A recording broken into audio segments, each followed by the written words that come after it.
குற்றவாளியை பள்ளி ஆண்டு விழாவுக்கு அழைத்த கன்றாம்பள்ளி பகுதியில் உள்ள ஊராட்சி ஒன்றிய நடுநிலைப்பள்ளி தலைமை ஆசிரியர் தற்பொழுது பணியிட மாற்றம் செய்யப்பட்டுள்ளார். தற்பொழுது இதனை அண்மை செய்தியாக பார்த்து வருகிறோம்.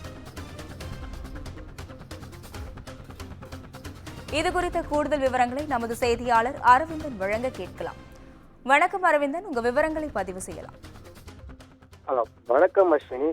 திருப்பத்தூர் மாவட்டம் ஆம்பூர் அடுத்த துத்திப்பட்டு ஊராட்சிக்குட்பட்ட கன்றாம்பள்ளி பகுதியில் உள்ள அரசு ஊராட்சி ஒன்றிய நடுநிலைப் பள்ளியில் கடந்த 22ஆம் தேதி பள்ளி ஆண்டு விழா நடைபெற்றது. இந்த ஆண்டு விழாவில் பள்ளி மாணவர்களின் கலை நிகழ்ச்சிகள் உள்ளிட்ட பல்வேறு நிகழ்ச்சிகள் நடைபெற்ற நிலையில் இந்த விழாவில் சிறப்பு அழைப்பாளராக துத்திப்பட்டு ஊராட்சி மன்ற தலைவர் சுவிதா கணேஷ் சிறப்பு அழைப்பாளராக பங்கேற்றார். அதனைத் தொடர்ந்து துத்திப்பட்டு ஊராட்சி மன்ற தலைவர் சுவிதாவின் கணவரான கணேஷ் என்பவரும் இந்த பள்ளி ஆண்டு விழாவில் பங்கேற்று பள்ளி மாணவர்களுக்கு சிறப்பு பரிசுகளை வழங்கி அதனைத் தொடர்ந்து பள்ளி ஆண்டு விழா மேடையில் சினிமா பாடலை பாடியுள்ளார்.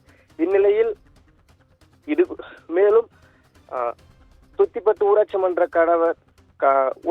தலைவர் சுவிதாவின் கணவரான கணேஷ் மீது தமிழகம் மற்றும் புதுச்சேரி உள்ளிட்ட பல்வேறு பகுதிகளில் வழிப்பறி மற்றும் கொள்ளை வழக்குகள்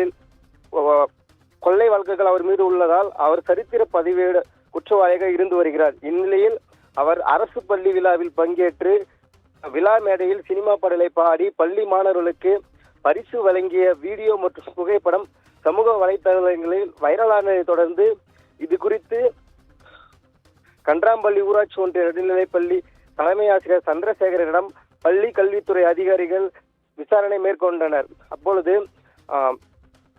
தலைமை ஆசிரியர் சந்திரசேகர் என்பவர் துத்திப்பட்டு ஊராட்சி மன்ற தலைவர் சுவிதா மட்டுமே தாங்கள் அழைத்ததாகவும் அவரது கணவர் அலையா விருந்தாளியாகவே வந்து பள்ளி மாணவர்கள் கோரிக்கையை ஏற்று பாடல் பாடியதாகவும் தெரிவித்தார்.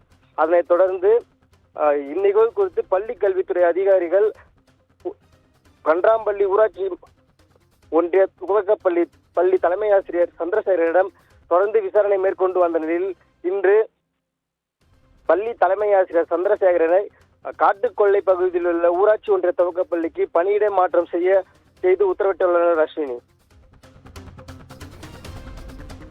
விவரங்களுக்கு நன்றி அரவிந்தன்.